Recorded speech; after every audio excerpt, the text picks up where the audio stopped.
9:43 a.m. The glass doors of AV Lux slid open. A black woman walked in.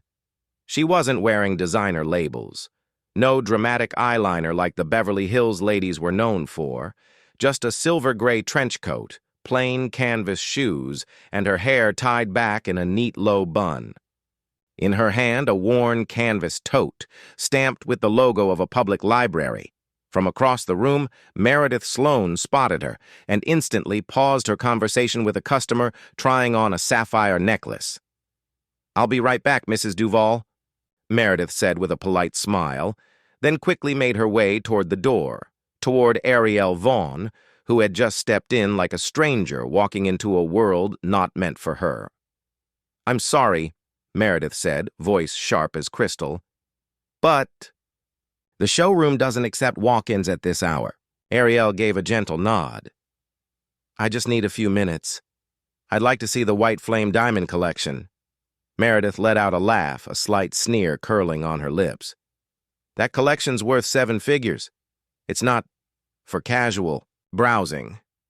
And she gave Arielle a sweeping look from head to toe. "I don't believe you have an appointment." "No, I didn't make one," Arielle replied calmly.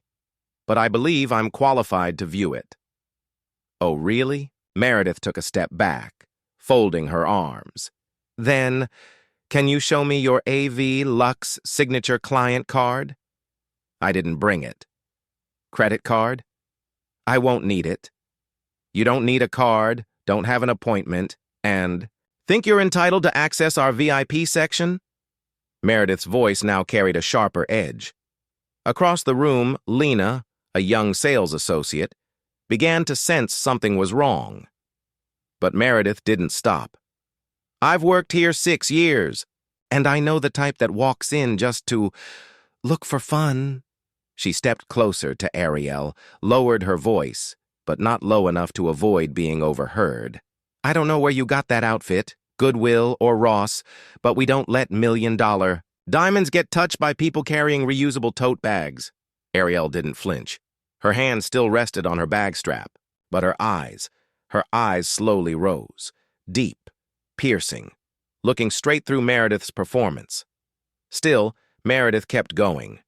"If you really had buying power, you wouldn't drive a Honda Civic, wouldn't show up unannounced, and definitely wouldn't need my permission." And then, like finishing her screening, Meredith added, "Otherwise, I'll have to ask security to check your bag. We've had incidents lately, folks pretending to browse and slipping stones into their purse." In that moment, the room fell deathly silent. In the corner, Jonas, the assistant manager, gripped his clipboard so tightly his knuckles turned white. Lena exhaled sharply and turned away, unable to watch. Arielle still hadn't spoken, but her eyes were no longer those of a woman being doubted. They were the eyes of someone who had once been shackled by prejudice, humiliated in silence, and who now chose to end it with something far louder than shouting, truth. She pulled out her phone. No need to look at the screen. Just 3 taps. Activate. Code 41A. Senior Executive Present. Michigan Avenue Store. The screen lit up. AV Lux Boardroom connected. She looked up. "Meredith Sloan. That's your name, isn't it?" Meredith opened her mouth to respond, but Arielle continued. "As CEO and founder of the AV Lux network, I confirm that you just asked to search my bag, refused me service, and implied I might be here to steal from my own store." Meredith froze. This can't be. Are you joking?" Arielle didn't smile.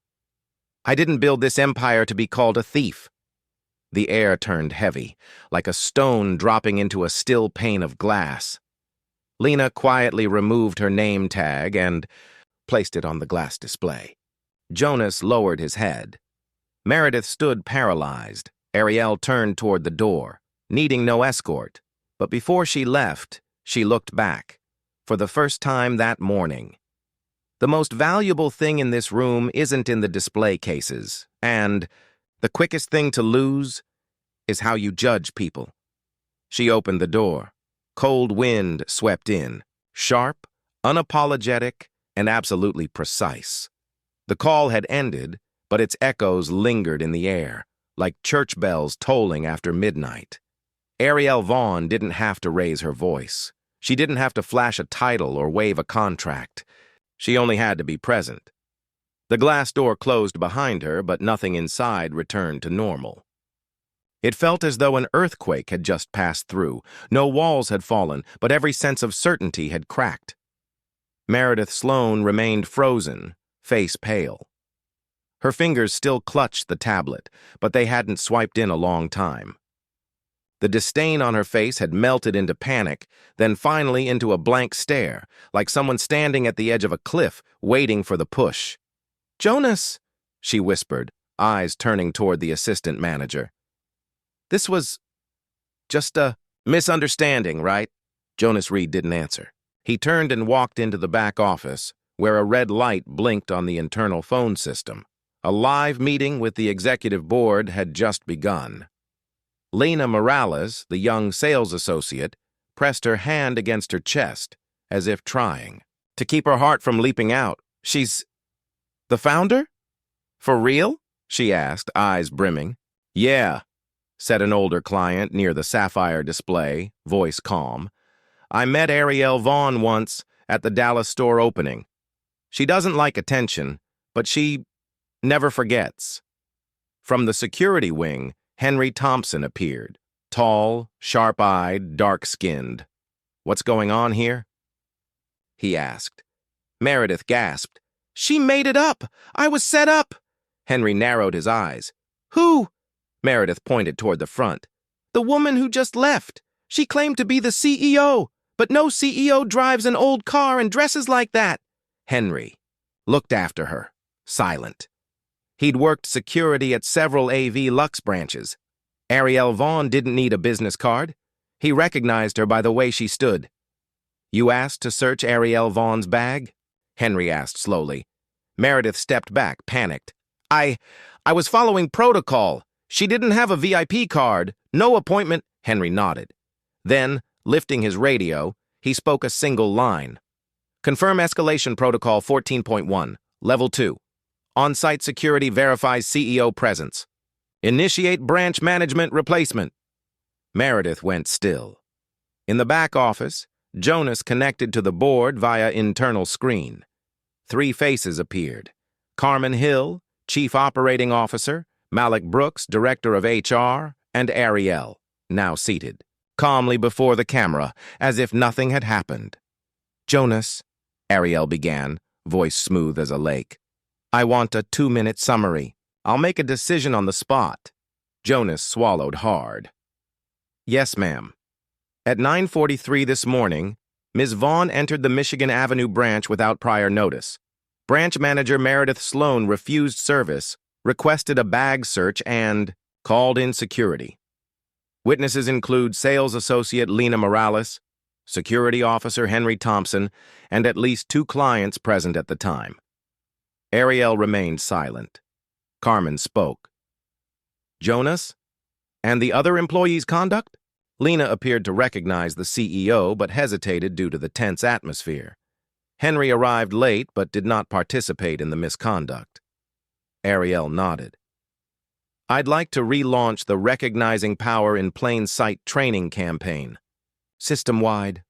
And," she paused, "I want a formal announcement on the replacement of the Michigan branch manager." Malik asked, "Do you recommend suspension or termination?" Arielle looked up. Her gaze was no longer gentle. It was judgment, termination, effective immediately, no severance. Back in the store, Henry emerged with the message. "By executive decision, Meredith Sloan, your employment is terminated effective now. Please step away from your post." Meredith screamed, "This is insane. I have a contract. I have a right to a hearing." Henry silently handed her a sealed envelope. "Legal response will follow. As of now, you no longer represent this brand." Meredith staggered, as if the ground beneath her had shifted. No one reached to steady her. Everyone simply watched, as pride collapsed in slow motion. The back door opened. Jonas stepped out, followed by Arielle Vaughn. Her sunglasses were off now, her eyes unflinching. The entire showroom fell silent. Arielle looked around, not smug, not accusatory. Just one sentence, enough to drain the air from the room. The test doesn't come from the person who wounds you. The real test is who you let represent you when you're not around. Then she turned to Lena. What's your name? Lena. Morales, ma'am. Arielle smiled. I'd like you to serve as interim branch manager until a formal decision is made. Lena's face went white. Me? Arielle nodded. Because you didn't look at me like a customer. You looked like someone who recognized me and stayed silent, not out of fear, but because you were waiting for the right moment to stand up. Lena burst into tears. Henry stood tall. Jonas bowed his head. And in that cold, glittering, indifferent world of diamonds, a moment of warmth was born, through justice and through the power of trust. The news of Meredith Sloane's termination spread like wildfire through a dry pine forest. Within the hour, AV Lux headquarters received over 10 calls from other branches, all asking the same question. Was it true that Arielle Vaughn had personally walked into a store without notice? No one expected her to show up herself. No one thought she still cared about a single location, but that was their first mistake, and the first reminder from the founder herself. Where there are customers, that's the heartbeat of the brand, and my heart doesn't skip a beat. 11:16 a.m. AV Lux's Michigan Avenue store was temporarily closed. A neat sign appeared on the glass door. Closed for internal operations. Inside, every employee was called to remain in the showroom. No one was allowed to leave. Arielle stood at the reception desk. No mic, no slideshow, no PR handler. Just her voice, and a room that once underestimated the silence she carried. I didn't come here for revenge, Arielle began, her voice so soft that people leaned forward to hear. I came to remind you, professionalism doesn't come from your salary. It comes from how you treat someone, before you know who they are. Jonas stood in the back. Lena was still in shock. Henry, posted at the door, stood like a silent guardian. Arielle began to walk slowly through the room, her eyes scanning every face.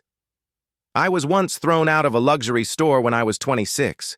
They told me I didn't look like someone who could buy. That day, I was carrying my mother's engagement ring for repairs. It was a diamond ring, too. But to them, my hands weren't worthy of wearing it. She paused.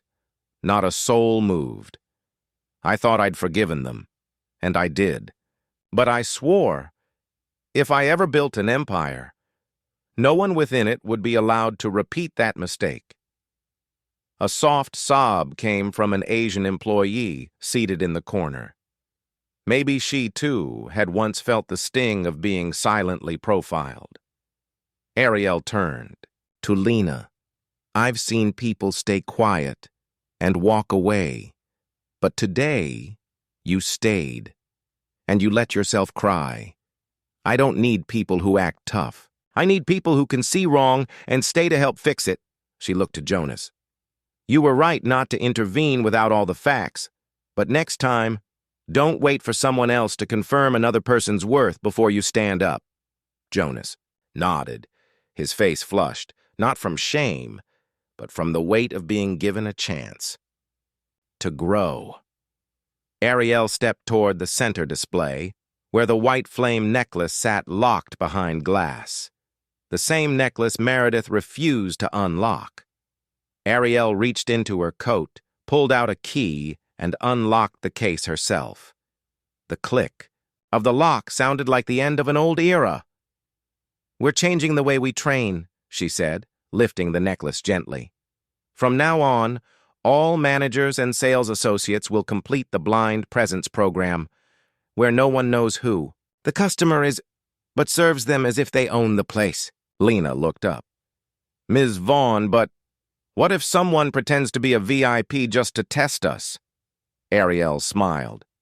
Then we treat them even better, because kind people won't exploit it, and toxic people, they always reveal themselves, long before. We need to check. The room remained still. Then, as if a weight had finally lifted, applause broke out. No one started it. No one was asked to. It just happened, from hearts that had been moved. The meeting ended, but the old order had fallen long before. Arielle didn't leave right away. She went to the back room herself, checked the inventory shelves, reviewed receipts, asked every staff member what working here felt like. She missed nothing. She saw everything, as if she were preparing to sell jewelry herself tomorrow. A small delivery truck arrived from HQ. Inside were black gift boxes engraved with the AV Lux logo. Lena asked, "For VIP clients?" Arielle shook her head. "No, for every employee of the Michigan Avenue branch, to mark a day the entire company will never forget." Henry, standing beside Lena, leaned in and whispered, "She's not just the CEO, she's the kind who keeps her word." Lena smiled softly. "And the only person I've ever seen who can stand in the middle of a room, say nothing loud, and still make the whole store bow." 3 days after the incident at the Michigan Avenue branch, AV Lux received over 2,400 emails from both past and prospective clients, most of them from people who had once experienced subtle discrimination. At luxury stores, some recalled being asked to prove they could afford an item before being allowed to view it. One black man, age 67, wrote, "I was once a U.S. Air Force colonel in full uniform and still denied the ability to pay in cash at your Miami location. They said they needed to verify with the manager." The news of the Chicago confrontation had spread. But what surprised people wasn't that Arielle Vaughn had taken action. It was how she did it. No press conference, no public statements, no lawsuits, just one quiet internal message. Justice doesn't need a microphone. It only needs someone strong enough to speak the truth, before a mistake becomes a culture. And a.m. Wednesday morning, the entire AV Lux headquarters in New York City suspended operations for a single purpose: a global executive meeting, virtual, mandatory, non-delegable. All 312 branch directors across 19 countries were required to turn on their cameras so they could look Arielle Vaughn in the eye when she spoke. She didn't sit at the board table.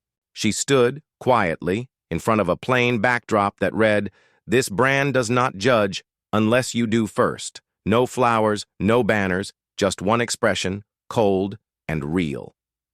"We're not here to talk PR today," Arielle began. "We're here to talk about structure and about trust. No slides, no graphs." Just her recounting, in detail, what happened in Michigan and what she had heard since. "I've heard about employees being watched more closely because they speak Arabic. I've heard about brown-skinned customers being guided to the silver cases instead of platinum without asking. I've heard comments like, 'They probably can't afford that,' said just under the breath." Her eyes scanned the camera. And somehow everyone on the other side of the screen felt like she was looking directly at them. The issue isn't individual behavior. The issue is that these behaviors get repeated without being stopped. That's what makes it structural. Oh, branch manager from Dubai raised his hand. "Ms. Vaughn, what if a customer really does act suspicious? What if we lose control of security?" Arielle nodded. "I'm not asking you to let your guard down. I'm asking you to guard fairly." Then she told a story. "In 2005, I lost a diamond necklace worth $60,000 at the Houston store. Who took it? A white woman wearing Versace, carrying a Hermes bag, speaking flawless Parisian French." She paused. "I never suspected her until she disappeared. So did the security footage. And from that day forward, I learned real culture isn't defined by the clothes you wear, but by how you treat people who don't look like you." Then Arielle announced 3 immediate changes.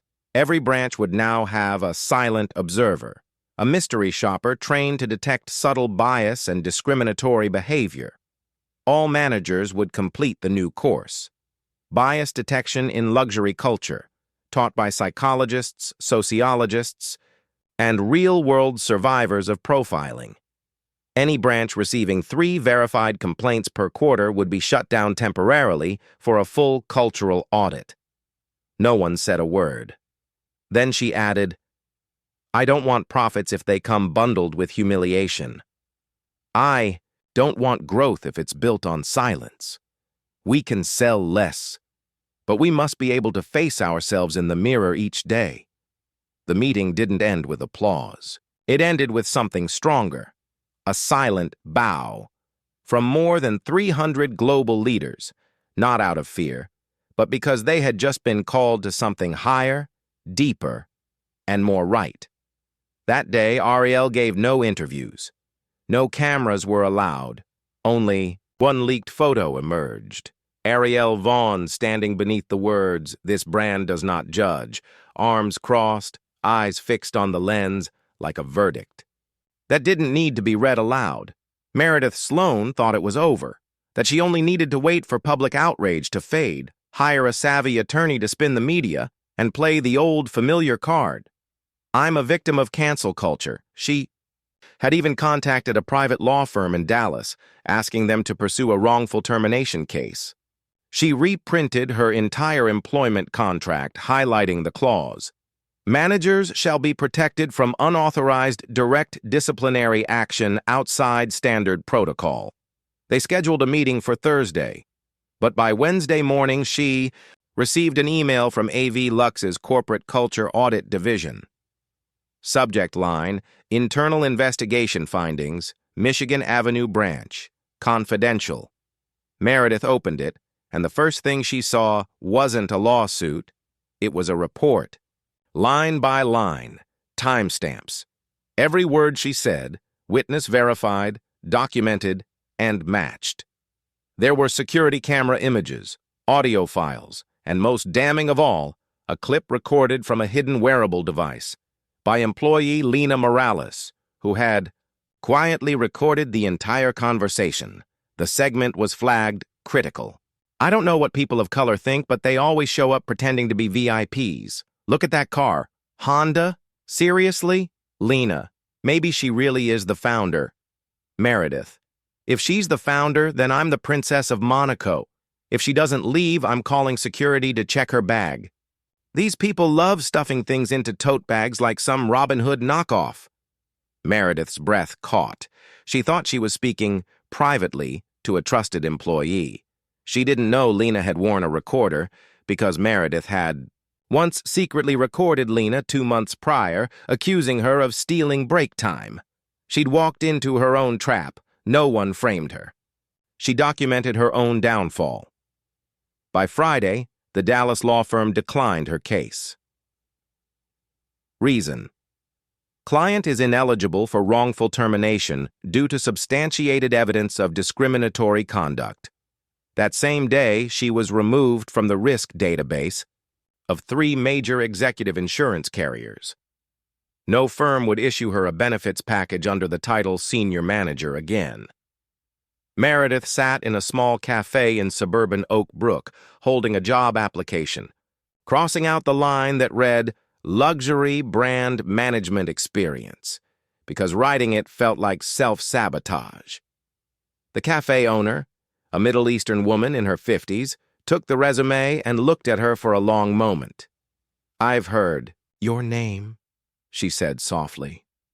"I used to be a customer at AV Lux, but I stopped going because I was treated the way you once treated others." Meredith lowered her head. No rebuttal, only the silence of someone who realized she hadn't just lost a job. She'd lost the chance to become a better person. As for Arielle Vaughn, she never brought up the incident in the press. When asked about it during a Global Women in Leadership conference, she simply said, "I have no desire to be the first successful Black woman, if it means I become the last to hold the door open for those behind me." She said nothing more, just looked across the auditorium toward Lena Morales, now the official branch manager of Michigan Avenue. The following April, AV Lux launched a new collection titled Judged But Not Defined. At the unveiling, Arielle wore the same outfit from that day, the silver-gray trench coat, the recycled public library tote bag. When she stepped on stage, the entire room stood, not because she was CEO, not because she was a symbol, but because she was a living reminder that no one has the right to judge another person until they've heard the story behind their eyes.